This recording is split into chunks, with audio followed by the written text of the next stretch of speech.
everybody. I'm Craig Reeves. Today's guest is somebody who is truly special. I'm going to be chopping it up with my buddy Nicho Santos. Nicho is the youngest guest I've had on this show to date. He's a high school student. He's a fantastic young up-and-coming producer who has just released a full-length album now available on Bandcamp called Humanity's Last Party. Santos is super prolific, but I would definitely start with this album to get a taste of what he's all about. Nicho has become a good friend of mine and a lot of the guests who I've had on this show, including but certainly not limited to Bad Snacks, Dear Evergreen, Dresage, and J. Hurlock. And I can promise you, none of those people have a bad word to say about him. I'm going to talk to him about what these friendships have meant for him artistically and personally. Nicho is a great guy. His album is great. And if you're listening on YouTube, a link to Humanity's Last Party is in the description below, so show your support. He's a class act, and you all are going to get that vibe from him in this discussion. I really think you guys are in for a treat, so let's get to it. Santos, what's going on, my brother? I'm doing good, man. It's late out. I just finished some homework, but I'm ready to talk to you, man. What's up? You just finished some homework. Very good. So you're the youngest guest that I've had on this show. Sounds about right. Yeah. Yeah. How old are you? Just turned 18, October 3rd. It's pretty fun. And you're a senior in high school, right? Yeah. Still fresh on the tracks. You know what's up. Good times. So we've been friends for a little bit. Yeah. And I am a big fan of your music. I love your album that you came out with, Humanity's Last Party. I know that to some people who are familiar with your music, you have 59 releases out on Bandcamp. So it might be a little bit overwhelming to some people to know what to listen to as far as, you know, what are the go-to songs that represent Santos. But honestly, I think this new album is really special, isn't it? Because normally you put out like an EP, but this is a full-on album. This is truly, I think, your magnum opus. Do you think that would be the case, or am I off a little bit? You know, that brings up a really good point, because what comes with like making a lot of music just in general, like I have tens, hundreds of beats that are just lying on my computer that will most likely never see the light of day. Personally, I take huge inspiration from like a lot of my favorite artists. When I was first starting, I was trying to make like kind of tight beats, but also trying to find my voice. You know, it's always all right to kind of find that thing. But I feel like in this like most recent project, you're definitely correct in that kind of assumption, because I think I made that during a time where I was like just very honest with my music software. And I feel like having that kind of spiritual connection with the music and just being able to feel everything out while like being able to personally connect to it yourself, because, you know, author's purpose, sometimes it'll come across, sometimes it won't. Some people might find it to be a beat tape. For me, I found it a way to kind of just help me through like some dark times for like the past couple of like this entire year necessarily, you know, just saying. Yeah, my discography is a lot, but I did also learn a lot of lessons on the way of like just making music and like how creative I could be, or how I could probably express myself in a multitude of ways. Because, you know, we all start off with like, or most of us start off with kind of wanting to imitate or like trying to figure out how specific people get a specific sound. Like I literally was on the hunt for like a piece of music gear to kind of get started, and I ended up on a video, funny enough, about, I think it was on the Roland channel for like Bad Snacks. And she was showcasing the SP404, if I remember correctly. And I remember that shit being like absolutely mind blowing to me. Cause have you seen the SP404 Mark II? Yes. Dude, it's gotten so much attention from so many people in that community. It has. But I feel like what a lot of people are missing is that it's not, it's very cliche for me to say this, especially in like a music producer space, but it's not necessarily the gear that makes the person. It's what you do with it. And when I first started, making music and stuff, I tried to make it as personal as possible. Back then I kind of had like maybe like a pirated copy of like FL that I used for like a good week or two. But then I started using Audacity, and my parents gifted graciously. I can't thank them enough for this. My parents gifted me an SP4 4A, and I was so ecstatic when I got that machine that I immediately just started working on it. So your parents are very supportive of what you do. Mm-hmm. That's amazing, because I remember when I started making beats when I was 16. So I was in high school when I started making beats, and I was really fortunate as well that my parents were very supportive in what I was doing as well. Because I think most parents would look at what we do and they would say, oh, there's no future in that. There's a bunch of people who want to be musicians and go to college and get you a fallback plan or just the whatever. Fallback plan? Oh my God, don't get me started on that. Yeah. Oh my goodness. Yeah. But Humanity's Last Party, I love that name too. I mean, that really does sound like, okay, this is like the special album. So I'm going to tell you guys, if you're not familiar with Santos, if you're not hip to his music, I definitely think that you all should check out Humanity's Last Party. Like, that would be the first album that I would go to on Bandcamp that represents the sound of Santos. Because I think, like, when I listen to it, I really get the sense that you finally found yourself, and that you finally found your sound. That's what I get. And there's some comedy in the album, and then there's just some really great soulful beats, and then there is some just hard stuff. I mean, there's a little bit of everything, and I really enjoyed it. I think it's a really good album. Really good. So congratulations on that. I appreciate that. Funny enough, I did originally plan for the album to be like 40 tracks long. Oh, wow. And I did reach that, but I felt that some of the stuff was like a little bit too personal for me to kind of just like put out. It surprises me so much and how like personal like music can be. And like, I feel like some people treat it as a medium to like, like obviously there's like entrepreneurship, there's a lot of like other stuff that comes with it. But like, I've been talking about this with a lot of my friends. I feel like if you really just kind of focus on that kind of power within yourself and not really think about what's in it for me sometimes, because, it started off as like a hobby for me. Definitely started off as a hobby. Like I was an enthusiast and wanting to make all of these kinds of sounds and stuff.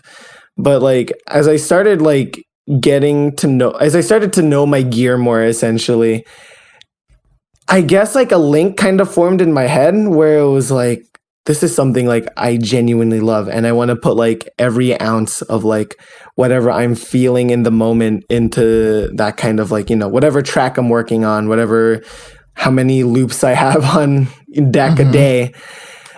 They all mean something to me. Maybe there's like, it's just like, man, emotion with music is just so powerful. I know. And there is a bit of a balance, like you mentioned, because on one hand, we are at the same time, we are trying to sell a product at the end of the day. I mean, we are hopefully hopefully people like our music and people buy it, or people buy our merch, or people go to our shows, or whatever the case is. So on one hand, you are a business at the end of the day, but at the same time, you want to make sure that you're doing it because you love it and not just to make money. And that, so you can do both, right? When I'm in the studio, I'm not thinking, okay, is this going to be marketable? Is this going to be what people are going to like or whatever? I'm thinking, do I like it? Am I feeling it? Is it something that I truly feel is authentic? And I'm doing my form of self-expression even when it's somebody else's music. Like, even if I'm working on somebody else's song, the first thing that I do when I work with an artist is, I try to empathize with that artist as much as I can and what they're trying to say. And like, let's say if somebody is working on a breakup record, well, I've had breakups. Fair. I can empathize with that person while I'm producing them. Like, I can be in the studio with them and I can know where they need to go artistically because I've been there. Like, I've experienced a lot in my own life. And so there is a balance between, being vulnerable and expressing yourself artistically. But at the end of the day, it's like, there's a reason why we work so hard on making it sound sonically as good as we can. And, making sure the mix is good, making sure the mastering is good, making sure if you're working with a vocalist, making sure the vocals are arranged the way they need to be. And, spending so much time to make the music as presentable to an audience as possible. We spend time on the artwork, we spend time on all that stuff because we know at the end of the day that we are selling a product for people to consume. So it is a little bit of a balance. So you're absolutely right. You mentioned how it started off as a hobby for you. Like this music thing started off as a hobby. Are you serious about this now? Like, because you're 18, you have the whole world ahead of you. Is this something you want to pursue full time or? Well, to kind of start off, to give you more context, I was in my school district's band I'm a band kid. To put it flat, I'm a band kid. And, I've been involved in the program. A lot of my teachers can vouch for, I think, since fourth grade, almost 7 to 8 years now. I've been the percussion ensemble. Like I've been a percussion kid all my life, I still am. Is drums your main instrument? It was actually piano because I did start and I did it for like 13 years when I was like 4 to 5 years old. So like I started that up first. Like I think it's pretty simple to say this. Like it's always been a part of me, no matter like how hard I try to think about it. Fun fact, I did want to become like a graphic designer and artist kind of thing. Then I realized I'm like, all right, I'm okay at drawing, but I'm not gonna get anywhere with that. But I never realized until then that like music was like consistently there for me. Even as like a child, my parents would constantly be playing these like original like Filipino music records around the house. I would love it. My dad would play these like old cassette tapes, which I have sampled like in the past in some of my older stuff, in the radio, and I would just love listening to it. I saw, I think it was like that one Tom and Jerry episode with like Tom playing on the piano and stuff and, like in hijinks and all that stuff. But I was like, yo, Mom, I want to do that. Like, I want to do piano. She graciously signed me up for piano. I was essentially following like the main timeline for a lot of like Asian kids, the piano at a young age, but like I wasn't necessarily forced to do it because like if I found it so intriguing that like self-expression could be found in like such a different medium than what I was used to, rather than like art, maybe like karate or something. It was so odd for me that I could like probably make something that people could hear with, and they don't even need to see me. They don't even need to see me like in real life. I don't need to be seen to be heard. And I think Quasimodo said something along the lines of that. Still, I still hold that. I still hold that like very deeply. And like for like just pursuing music, like I definitely want to keep doing this kind of stuff in my life in the future. And like, my parents and I, we kind of like made a thing where it's like, if I sign up for this school and I get like a scholarship, I'm going to go full send on the music stuff. And if not, then maybe I'll pursue something and minor in music. But I do know like if I have the opportunity in either like circumstance to just kind of do what I love and continue making the art that I am so willing to create, I will drop everything and do it. Have you thought about working with artists? I am actually working on well, I guess it's like I'm very amateur at that stuff. I will say this right now. I'm still 18, so I still have a lot of stuff to learn. I'm more than willing to kind of admit that in my repertoire, and it's super surprising to me to see not a lot of people are willing to admit that. But I know I still have a ways to go in terms of learning stuff. I may think I sound good now, but maybe in a year I'll sound even better. Or in that case, like maybe like I barely learned any. How would I put it? I barely know anything. Like I'm literally just scratching the surface, the way I see it. But in terms of working with artists, yes, I'm working with a rapper right now, and I think I'm still waiting on that those young Bradley vocals. I just sent him the beats. He's just doing whatever he wants with them right now. Yeah, so in case some of you may not be aware, we have a mutual friend named Bradley. And Bradley is an R&B singer. He's a mutual friend of ours, and he's working on some music with Jay Hurlock as well, who's been on this show. So yeah, definitely. And it's interesting that you openly admit, hey, I have a lot to learn. And it's funny because I'm 37 and I feel like I'm still learning. So I always say, like, you know, the minute you stop learning is the minute you need to retire. Ooh, that's interesting. I never really thought about it like that, because I feel like there's really like no, like, you know how to, you have like a goalpost set up in front of you and all that stuff, and you can see it as much as you want to, and then like, you're running towards it because like I want to reach that as soon as possible, and then suddenly imagine like a bunch of hurdles just start spawning on the track and stuff.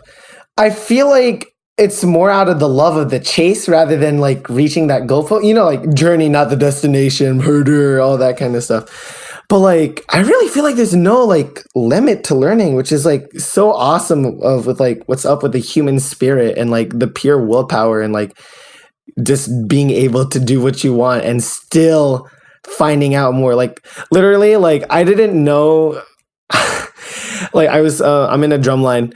And one of my instructor, who's like 2 years older than me, 20, keep in mind. Shout outs if you know who you are. I might send this to him. I don't know, but you better share. Yeah, no, you're right. Shout out to you as well. But he literally told me, when it comes to like playing the drums and stuff like that, for my entire life, I've been having like I put a lot of pressure in like these two fingers. It seems like a very rookie mistake, but that's the way I've always done it. And he literally told me just to move it all the way down to my middle finger, like the pressure in terms of like holding the stick and stuff. It was such a simple change, yet I was simply like amazed because it made things so much easier, and I did not know I could have done that. And he later just told us, the entire drum line, that he didn't realize that until like 2 years ago, and he was like around my age too. And I really, and still like, I feel like just education, or like in terms of just like knowledge and all of that kind of stuff, it can still be, processed, and you could still learn a lot more, especially for like some of the older folks and all that kind of stuff, where they have to deal with like a literal like new generation just spawning, and like, I'm too old for this, but you're never too old for anything. Maybe physically, but you are never too old for anything. That's how I believe it, at least. Yeah, it's funny because the two of us are talking now, and we both are. I deal with it all the time, where I sometimes feel like I'm too old. I oftentimes feel like, I should just, quit, or I mean, I know that's not what I should do, but sometimes I feel like, man, I'm a little old for this, because there's so many new producers coming in. There's so many young people who are just full of energy and so talented. Like the new generation of producers today are so talented. I mean, you guys are so much further than I was when I was 18. I mean, I didn't release 59 CDs when I was 18. You mentioned how you've learned from a lot of people. One of those people is Bad Snacks, who has really been a mentor to you. How did you meet her? Like, how did you get to know her?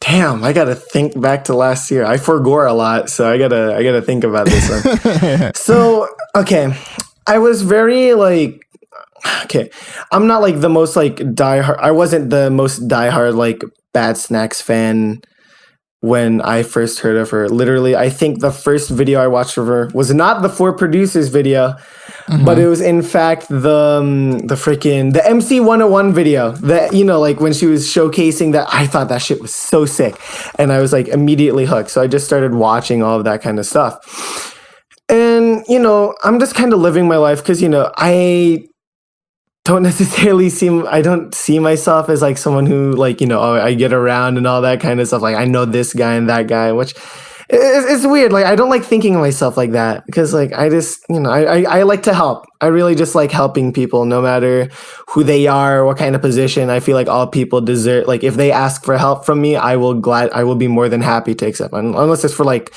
killing somebody, but I doubt that's the case at some point.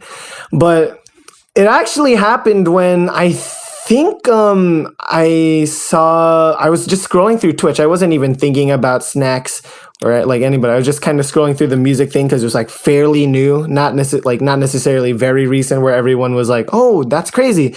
But it's kind of like settled in. I'd say like around like March of 20. Wow, that's crazy. When we started getting into quarantine, I had nothing else to do during my online classes, so I just started scrolling Twitch.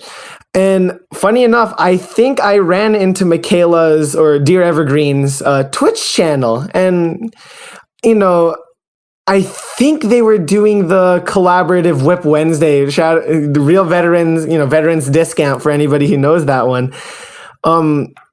They were doing the collaboration, and I immediately recognized her, but I was so like intrigued, and like I was like so captivated by like, I guess like Dear Evergreen's stream, and it was just enjoyable because like it provided me like with something that, you know, maybe this could be something new. I never really, I guess like I wasn't really that active in like that many online communities prior to meeting, you know, Michaela, but I remember I joined her server. I think I still have that message pulled up if I could find it real quick. And like, nice. I was so timid.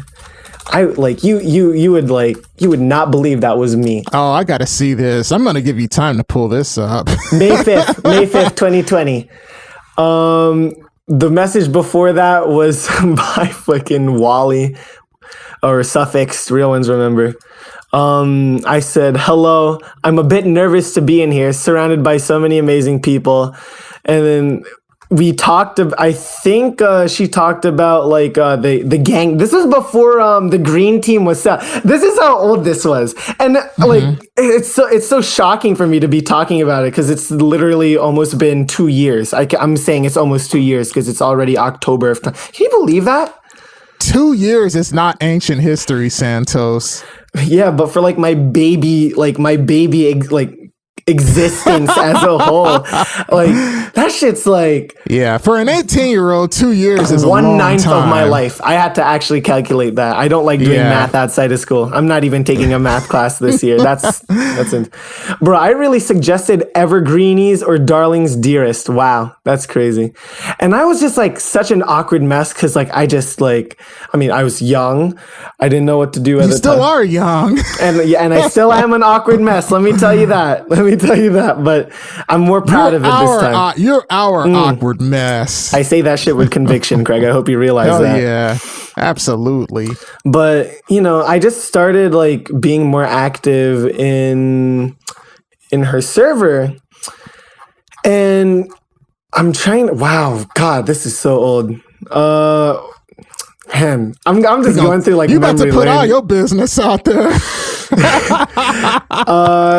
Yeah, there was like, remember, I don't know if you were there when she streamed the Secret Sky set and stuff. The Secret Sky set, like the festivals for like Porter Robinson, I believe. It was like, okay, hang on, let me take a look because I think I know of that one. Was it? What did she put it on YouTube? she didn't do that wasn't a set, but like no, she like literally streamed Porter Robinson's like festival that he held virtually and stuff. And you know, at the time I was also just like starting to get to okay, like, so there is a set Binary Skies Festival. Is that the one you're talking about? Yeah, I think so, but it was like in 2020. Yeah, 2020. That might be it. Looking. Yeah, it's the one where she was in her room. She was she was wearing like a orange top. Oh no. This was like a completely different stream. So like she would be on this is when she was like streaming like very consistently. And because you know quarantine was happening, nothing could be really, you know, I still appreciate her very much for just being such a pleasant person to talk to and just a great friend overall. She greeted me on my birthday and like I didn't even realize, like, you know, it was like, oh wow. Shoot. It was you know, like I'm very grateful to her for her mentorship as well. I'm not discrediting like Snacks or anybody else that I've met. I feel like I've truly learned a lot from other people. Dude, but Evergreen, I have learned. oh my God, I have learned so much from dear Evergreen. It's crazy how much I've learned from her, and she's only what 24. It's unbelievable how much she knows. She's already like she's just climbing. She's climbing, yo. I'm so proud of her. Yeah, I really am. And so you really met Bad Snacks through Dear Evergreen then?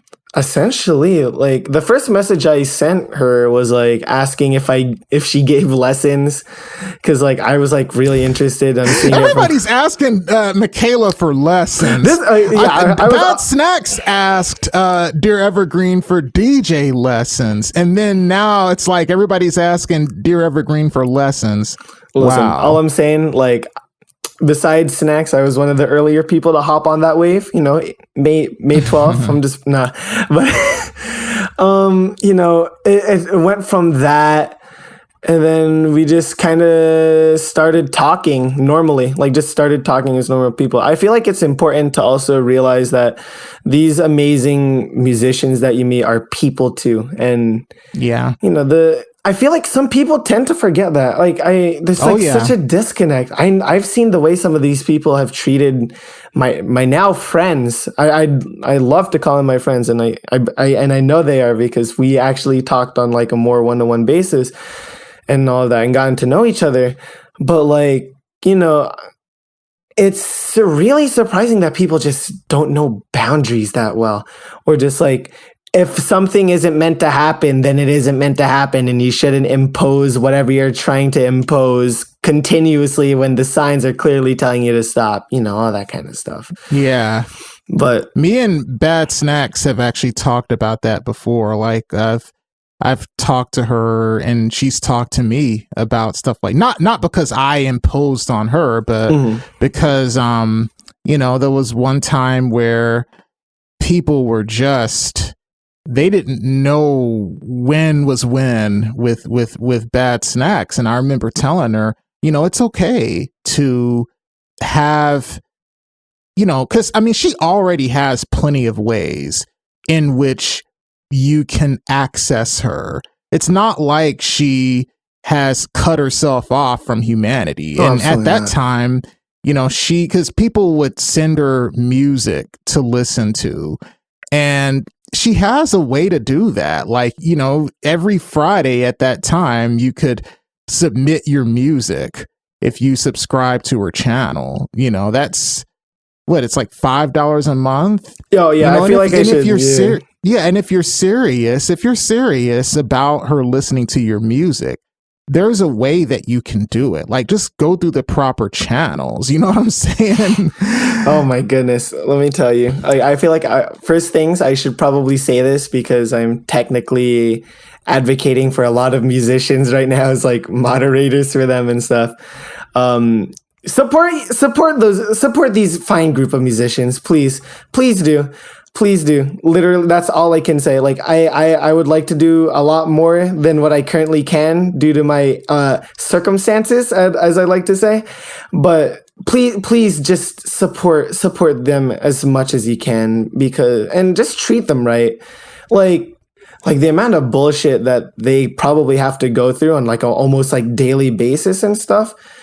and like they still continue to like just put out their work and be themselves and just truly do what they love, even through those types of hardships, I feel like they deserve a lot more like celebration and all of that kind of stuff. Like we should really appreciate them and give them their flowers now. Give them as much, I wouldn't say like, not appraisal, but appreciation. More appreciation.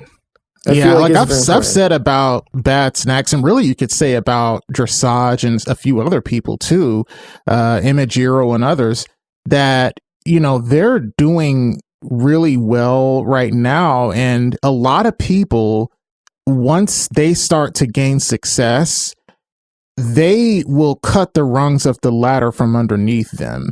But Bad Snacks in particular, really her and Dear Evergreen, and I would say especially Dresage and others, they are really all about sending the elevator back down. It's like they've achieved some level of success and they genuinely want for the people in their community to rise up with them. And I think that's a beautiful thing. So people like Bad Snacks, people like Dear Evergreen, people like these folks, we really need to appreciate them, because a lot of people, once they reach the kind of success they have, the last thing they're going to want to do is see other people succeed. Like I've worked with a lot of people in the business who are bigger than they are. And I'd say 90% of them are not like her. Not even people who are not even as well off as far as popularity as she is. They have a tendency to want to be social climbers and only hang out with their quote peers and all that kind of thing, because they become very obsessed with their image and who they're seen with and all that kind of thing. But Bad Snacks is not like that. This person, played Red Rocks and did all this stuff, and then can still go on a stream and know everybody by name and know everybody's music. And it's really something special. It really is. Yeah. I feel like, just heading back onto like how I got in touch with them, like, being able to know them from like a more like consumer, like just to put it very simply, consumer perspective in terms of like watching their streams and stuff. You understand that they're very community oriented. I know you've taught, I try to listen to your podcast as much as you can. And I know for sure in Snacks' podcast, you made a specific emphasis on community and helping and all of that kind of stuff. And I just want to say, I feel like just it's such a powerful, not tool, because if you say it's a tool, then you're, it's going to be like, oh, I'm only using them to kind of help myself out. But if you use it as like, I guess like a means to just like work together and help each other climb up, help each other cross the bridge, it can be insane. And I know with Evergreen, like I wanted to help out on her server because like I genuinely like, first off, I loved her streams. I loved her music at the time. Restart was on my, in my parents' car and repeat, all of that kind of stuff. That's how old this was. Like, I just wanted to help out. And I have so many fond memories of the mod team in the Evergreen server. And, we still keep in touch from time to time. Clearly real life has caught us all off guard now and we're back to our thing. But I will forever cherish the memories that I've had with them and just like kind of like meandering around in like Evergreen's chat while we were just like complaining about like the dude that would always like, be that guy in the chat, all that stuff. And eventually, I think it was still very early when I joined her server, but I know the Bad Snack server, when it first started, it was like an absolute like wasteland. And when I'm like, I haven't seen it. I never experienced it. I can only tell from like somewhat like very vague secondhand experiences from my memory. But apparently there were just dudes just posting like random shit in the channels. I know at some point, like during like the collab Whip Wednesday stream, when I joined the thing, there was just some dude, like, they announced it at the time. So I found her before that. And, I joined in like as soon as I kind of got acclimated to the community more. But like, oh my God, there was like one dude that just posted straight up dick pics in the chat, and it was like absolutely like atrocious. And I don't understand why someone would do that. Like, you'd have to be an absolute like toddler to think that's funny, and I don't think toddlers would laugh at that shit as well. But like, there's just like specific people, and it's like, it's not like, oh, they needed extra help and I wanted to step in. But I felt like, after kind of just like building like a friendship with these artists and all this kind of stuff, I really felt like, if they're giving so much to me, I want to give back as much as I want to as well. And therefore, I did apply for moderator and Evergreen server, which I did get. And then after a while, I joined the Snack server, all that kind of stuff, and the timeline of events. I was very active in both servers. And, literally, I think it was like on Twitter, more specifically, like how I got in touch with Snacks and like, internet boyfriend. Shout out to Dom, if you're listening to this. I'm sending this to you, by the way. Miss you. Hope that project's going well with the two of us. I think I might be working with him. I don't know. I'm being very vague here. But, I think I said, like, I made a meme, like, it was like a poll on Snacks' Twitter, like, hey guys, which beat do you guys want me to break down for like the Neat Tape 2, like, type of stuff? And I posted like, I think Don't Sleep 1 or some shit. So like, I just, I was talking to a friend. I remember this night very vividly. And like, I was like, yeah, I should just make something. I was like, yeah, man, go for it. So I like quickly whipped up something on Photoshop, from my very like amateur experience in like graphic design. I whipped up like the quickest of shit posts, posted it. And it just grabbed her attention. Like, all the replies were, there, like, all that kind of stuff. But I feel like, and I don't mean to toot my own horn in this case, because I do not want to. It might sound like I am, but like, it was the one thing. It had to be the one reply that stood out. You know what I mean? So I started to trend. I'm like, okay, I like giving back to the community. I'll see what I can do from like my very like low-key kind of nature on just like the internet as a whole. So I just kept making memes. Like you could literally ask Snacks right now, like, what was our like first interaction? And it would probably date back all the way back to that meme. And I'm kind of known on like this, like the server as like, oh, it's the emote guy. And, as much as like, I want to branch off from that, my entire like, just like, getting to know Snacks on like a very like, one-on-one like friendly basis and all that kind of stuff was because of those fucking shit posts. And I don't know whether to be like thankful because like it was like a blessing in disguise, because it's like it's a dumb internet meme. It's literally a dumb internet meme that like, oh, no one would pay second mind to. But like a testament to how that affects me now is that she literally ats me whenever like a meme has to be made, and I'm like, all right, I gotta do my job. And I do it, and I do it with pride. Trust me, I'm not saying that like all right, whatever you say. I mean that in like the most endearing way possible. So it's nice to have those types of interactions. It's insane how I got to just talk to them purely because of a fucking meme, a JPEG, all that kind of stuff. Well, I will say that as far as all the people in the community that she has on her Discord, and as far as she has in her Twitch, I don't know if there's anybody who has been more consistent in just wanting to help everybody than you.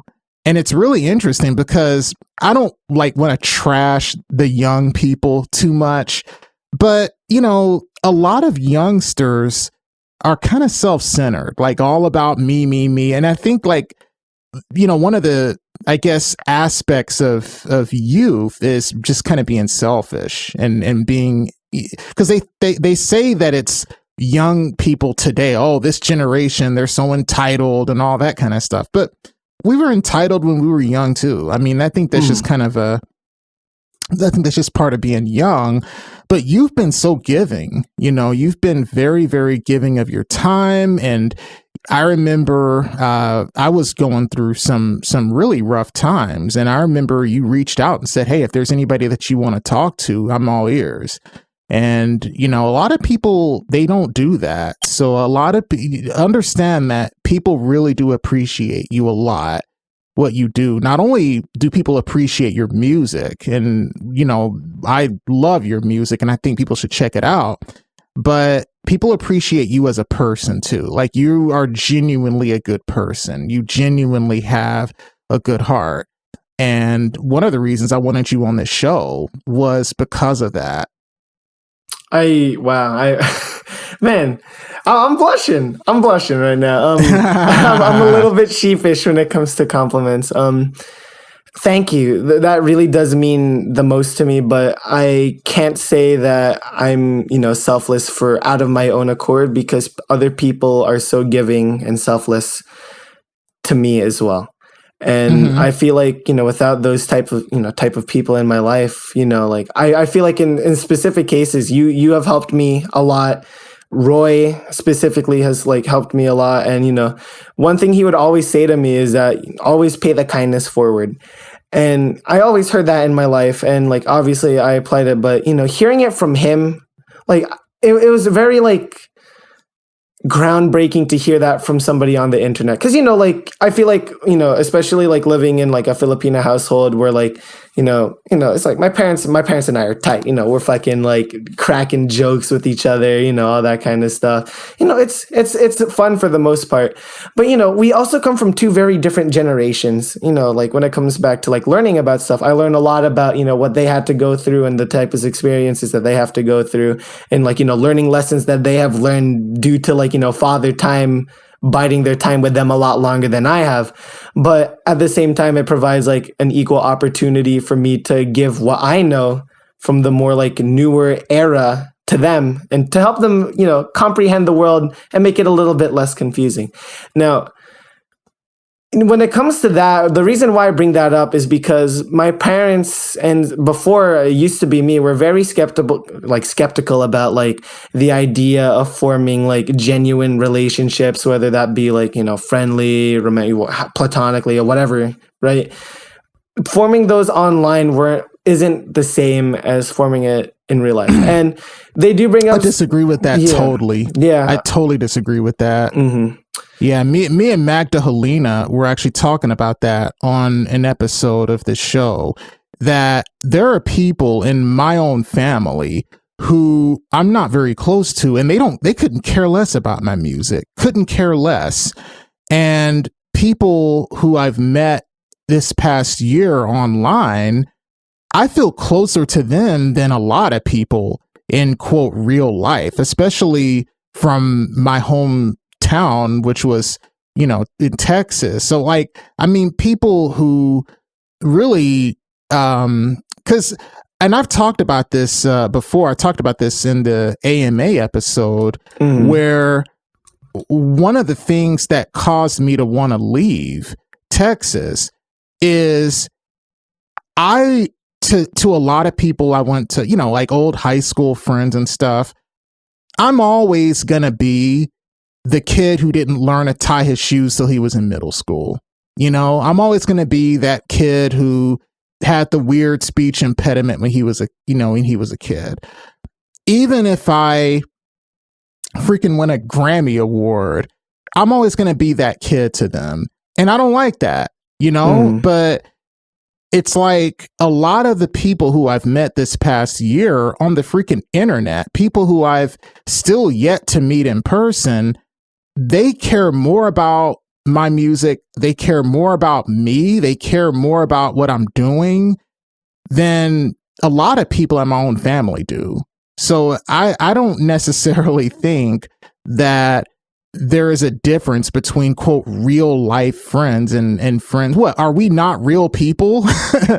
Are you not a real person? Am I not a real person? Yeah, we are real people, For real, no. But yeah, it's insane because literally quarantine completely changed that point of view for me. And just meeting people I'm gonna name drop him again. Sorry, Roy. People like Roy, Dear Evergreen, Snacks, you. Oh yeah, appreciate Jay. it. I was waiting for you to mention me. Yeah, no. Hey man, listen, don't blame me because I didn't mention your name first. I'm just saying, don't shoot the messenger. But just meeting people that I feel that are kind of coming from the same places, or maybe just completely different places, but just being able to just welcome people with open arms with like no sort of like bias or like knowledge of like what kind of, like you being like the kid who didn't know how to tie their shoes in until middle school. For me, like I'll always be known as like in my school as like, just definitely like the weird brown kid who had sensitive crying issues and all that kind of stuff. Were you a crier? Yes, I am. I still am, but I'm getting through it. But I'm very, I was, sometimes I still am a very sensitive person. I'm willing, nothing wrong with that. Nothing wrong with that at all. Yeah, but I feel like just meeting people. I had like an online friend for the before kind of quarantine started and kind of solidified that effect. She's an amazing voice actor. Her name's Alana. She's super great. I talked to her, like, I think I've known her for like 4 to 5 years now over the internet. We haven't even met in person yet. And, she was just an amazing person, but like, I was still so skeptical, and it wasn't her fault. It was kind of just like, my parents were just telling me about the dangers. I'm like, yeah, whatever. But, sometimes that stuff kind of sticks in your subconscious. Oh, yeah, of course. Yeah. And, it wasn't until like, again, quarantine where that just completely shattered my viewpoint. I've never met people as generous as, in the Evergreen server to start off with, my little like internet expedition to, Snacks' server as a whole, including her. I've never met such like generosity. And like, I never knew there could be such good people on the internet because, I feel like this goes with like a lot of stuff in life. You only hear about the negatives, yet we never stop and really choose to pick out to see what kind of good can come from it. I feel like it's very important to kind of mention, especially in this like day and age and all that kind of stuff. And, sometimes that can come with its like cons too. Some people aren't the people you necessarily want them, you want yourself to think. But at the same time, it's always nice to kind of just, see the good in people. And, even though like you can have the friendships, whether online or in real life, in the end, you're still talking to a person. So, what the fuck does it matter to just getting to know them any different as you would normally? You know what I mean? Definitely. Well, I actually learned that you could make friends on the internet because my mentor, Sirocco, who passed away this past January, I met him first online because he lived in Atlanta, Georgia, and I was still living in Texas. And it would be like 2 years before I would meet him in person.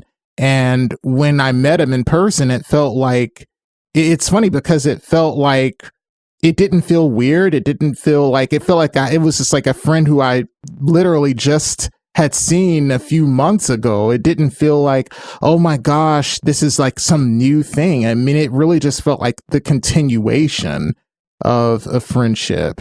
Did I ever tell you the story when I first met Jay at the college that he goes to? Oh, Jay Hurlock? Yeah. No. Yeah, it was. You guys live in the same state now. Yeah. In fact, y'all have lived in the same state for a while. We've met up. We linked up. Mm-hmm. It was super funny to me because like literally what she said about just like, oh yeah, it's like, oh, we're just continuing. I literally just, I think I was talking to one of my friends. And it was so weird because I was talking to Jay about it, and it's like, yo, my friend's going to this college in, like in New Jersey. I know you're going to it soon. Maybe you guys should link up. And, it's just kind of like, pulling, doing whatever, just kind of saying it and stuff. I didn't expect them to be on the same floor, in the same dormitories and all that kind of stuff when they like enrolled and stuff. Like literally like pure fate kind of just made it seem that way.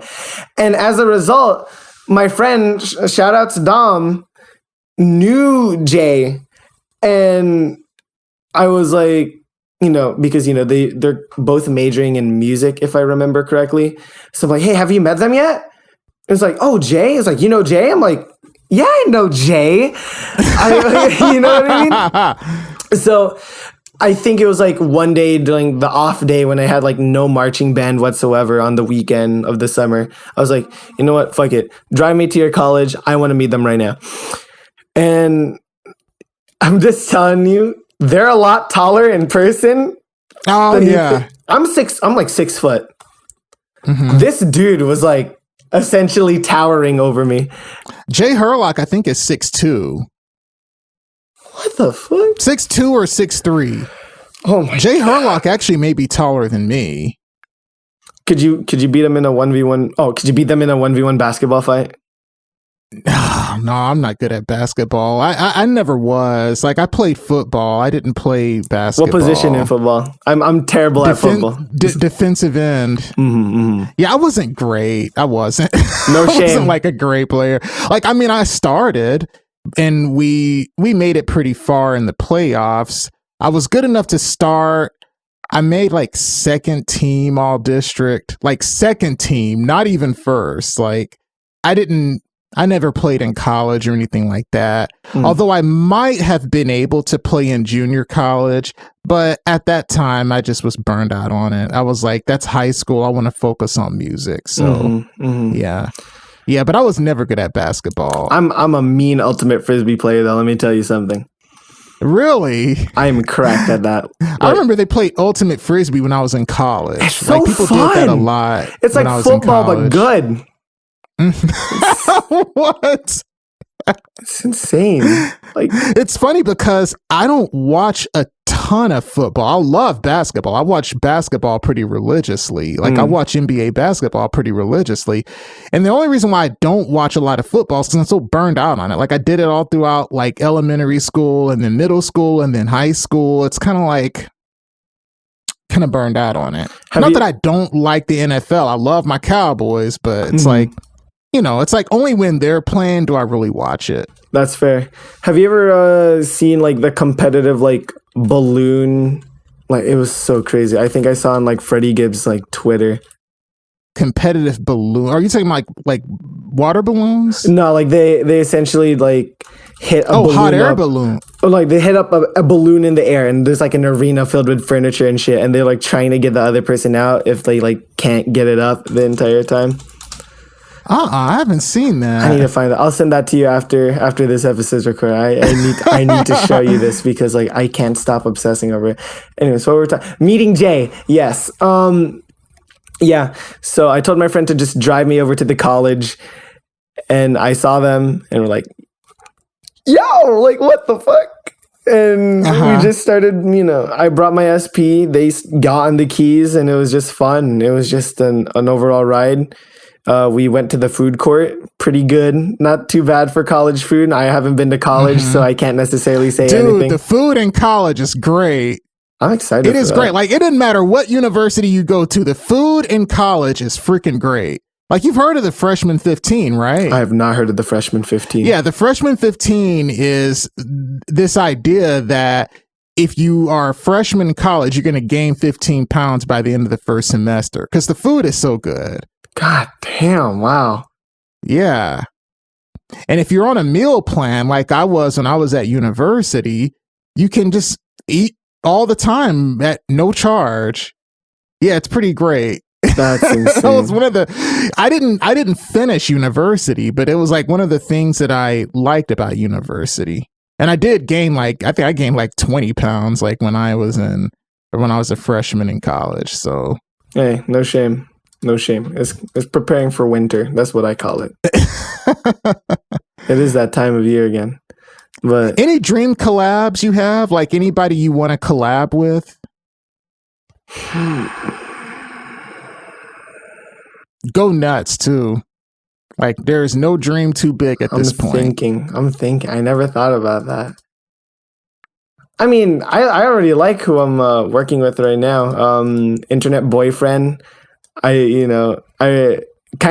think I got his attention too through the memes and stuff, but we also started like talking on a regular basis, like somewhat like regular basis. It's super fun. I would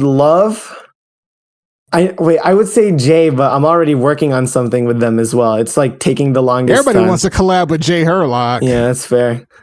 But God, I never thought about that. Danny Brown. Oh, yeah. Danny Brown or Action Bronson. Action Bronson. Okay, I see that. Mhm. It could happen. It could happen. One of Your these future's very, very bright. Very bright. I'm just working. I'm doing my best. Nicho Santos, this has been great. Thank you so much for doing this, and thank you for having this discussion with me. I really appreciate it. Hey man, I'm always open for conversation. Absolutely. That is going to do it for this week's episode of Studio Chatter. We'll see you guys next week for another episode.